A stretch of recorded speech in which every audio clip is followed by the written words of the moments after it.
Viewers আসসালামু আলাইকুম। আমরা ছোটোবেলায় কত পড়েছি যে বাঘ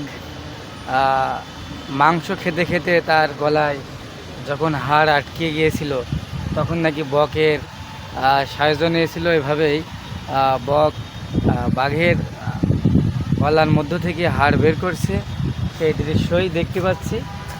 আর পাশেই শিয়াল পণ্ডিত বসে আছে, সেই গল্পকে ধারণ করে রেখেছে।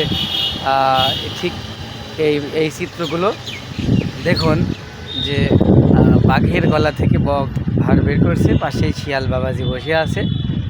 চমৎকার একটি দৃশ্য যা আমরা ছোটোবেলায় বইয়ের পাতাতে গল্পতে পড়েছি। এখন ঠিক সেই গল্পটি তেমনভাবে অবশ্য মনে নাই, তবে এই দৃশ্যটুকু দেখে আমার মনে পড়ে গেল, তাই আমি আপনাদের সামনে শেয়ার করলাম। আশা করি ভালো লাগবে। ধন্যবাদ।